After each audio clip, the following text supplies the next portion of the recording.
Greetings, ladies and gentlemen, and welcome to this narration of the web novel Humans Don't Make Good Familiars, taken from Reddit with the author's approval. If you're new to this series, there is a playlist listed down below, and as always, I hope that you enjoy. Part 15. Suma's Day, Part 2. I flew home and prepared to go to sleep. My home was in a large complex made utilizing the area's natural trees and mountainsides. Many others lived here. Some preferred higher levels, others opted for the ground. Homes were carved into the mountain or cultivated by using spells to weave the branches of the trees tight enough to stop rain from leaking through. Each home was decorated with vibrant colors or charms that some believed to ward off evil. My house was made from a pre-existing cavern near a midpoint of the mountain. Using magic, I expanded the opening and flew inside, then turned on the lights by throwing some of my magic into a system of luminous braids woven throughout its walls. They'll stay on until they run out of magic, but that will be a few hours. I closed the entrance behind me and settled into my roost at the back of the cavern to go to sleep. I don't know how long I slept, but I was awoken by sounds of pecking at the entrance of my home. Stretching out my wings, I stood up and called out loudly that I was on my way. I opened the entrance and saw Niyama, a member of my race, but Jake often referred to us as nymphs, standing tall.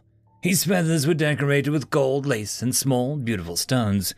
Behind him stood a Zuntorax hound, a familiar, typically used by lower-ranked nobility. "Can I help you?" I puzzled. "Are you Suma, a mage who presented herself to Grand Duke earlier?" he asked. "Yes, I am," I said. "Why?" "I am Baronet Helyard Langres, and I bring a message from Grand Duke Langres. In regards to your name, the Grand Duke has a few more questions and would like for you to come and answer them if you could. It should be noted that this is a personal request and will not affect the ruling was decided yesterday. The Grand Duke is simply curious." He spoke with a sort of regality in his words, as if he'd been trained his whole life to speak and act that way. And since he was a noble, that was probably exactly the case. I also couldn't help but wonder about his name, as he related to Grand Duke in some way. "Okay. When would you like me to go see him?" I asked. "If you're free now, that would be best, but if not, we can simply figure it out what works best," he said. I thought for a moment about if I had anything to do that day. I didn't. "Yes, I am free to go now," I told him. "Excellent. Please follow me and I will escort you," he said as we began our flight. I had assumed that we would be going back to the meeting hall where I'd first met the Grand Duke, but we were flying in the wrong direction for that. In fact, we flew to City Hall. "Excuse me, Sir Langres, but why are we at City Hall instead of the Royal Citadel?" I asked as we flew in and found a perch to rest on. "The Grand Duke has several meetings today regarding city matters, but has made time to ask you a few questions," he explained. I shook my head, then I understood. We made our way to a desk, and he spoke to a woman behind it. "Please tell the Grand Duke that I have arrived, and I have brought Miss Suma." The woman flew away and around the corner, out of sight. The Baronet and I waited in silence until the woman flew back in and offered to show us the way. But he told her that that wouldn't be necessary, as he knew the way. With magic, the Baronet parted a wall of dense vines, and we flew into a clearing in which the Grand Duke was waiting. He was dressed far more plainly than the Baronet was, only a few strands of gold and no jewels. "Ah, Miss Suma, thank you for coming in to satiate an old man's curiosity. Please, rest here," he said, and used magic to form perches out of vines that had been laying on the floor for the Baronet and I to rest on. I landed on the vines and noted how soft and easy they were to grab.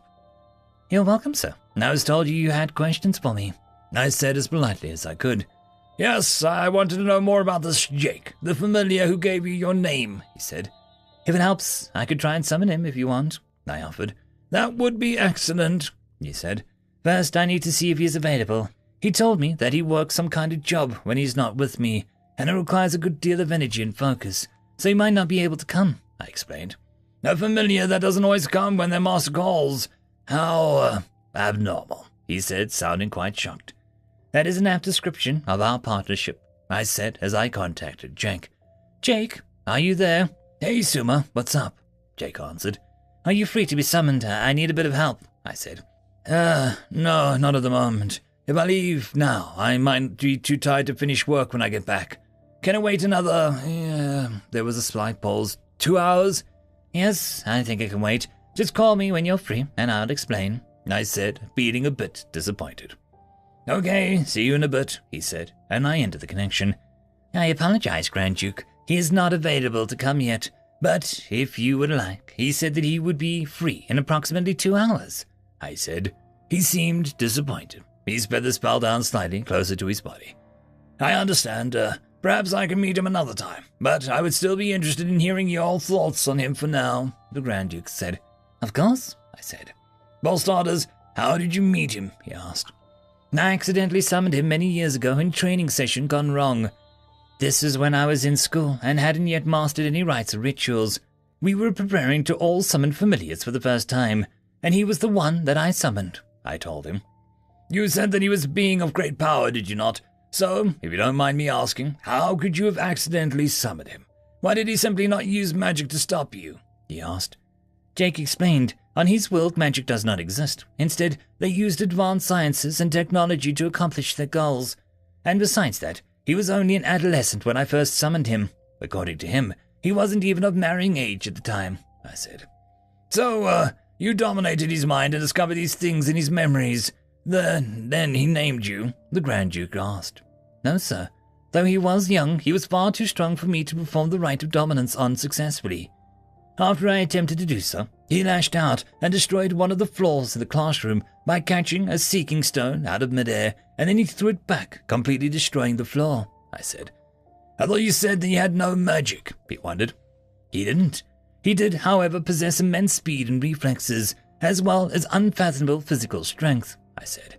After seeing the destruction, I reversed the summoning and sent him home. I didn't see him again for several years, and by then we had both reached adulthood.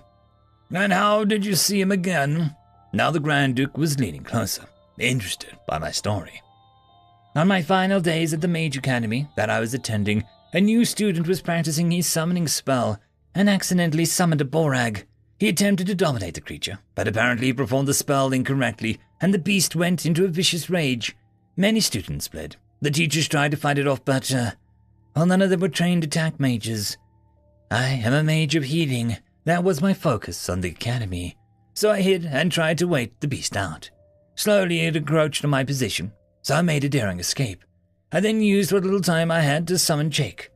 I knew he was strong and figured that if he defeated the beast, then all I would have to do would be to reverse the summoning, and that would be that. If he failed, then he would at least buy me time to escape fully, I said. A wise strategy for one so young, and I take it your plan succeeded, he asked. Yes, in a single attack, Jake killed the beast. I immediately reversed the summoning to send him home, I said. The Grand Duke went on and asked many more questions about Jake. He asked what he was like, what happened after I sent him away, and how he agreed to become my familiar. He kept asking question after question, until the baronet, whom he'd been sitting so quietly that I'd almost forgotten that he was listening, interrupted. Grand Duke, it is almost time for your next meeting with Lord de Lesquis. Ah, yes. You're right. He turned to me. Thank you, Miss Sibber. I hope that we can set up an appointment for me to meet your familiar Jake at a later time. I'm sure that he would be interested, I assured him. With that, I was escorted out of the room, and the baronet and Grand Duke went to go to their meeting. I passed a woman behind the desk and asked her how long I'd been talking with the Grand Duke for. About an hour and a half, she said, and I thanked her and started to fly away. And just as I did, I noticed a small group of well-decorated Nyama watch me leave, and they seemed quite angry. End of chapter. Just a quick shout-out to the T5 peeps. Bob the Dragon, Cat Crab Lobster, Data Magnet, Dark Machine, Bezic, Try Again 95, Fudic Yol, Astrea the Dreamer, Caspar Arnholtz, Cam Maxwell, Athelia, Meridian 117, and Jordan Bucksmorm. Thank you very much. And that, my friends, concludes this video. I hope that you enjoyed. There are links down below, both to support this channel and for the author of this fiction. Anyways, I hope you all have a fantastic one, and I'll see you next time. Cheers.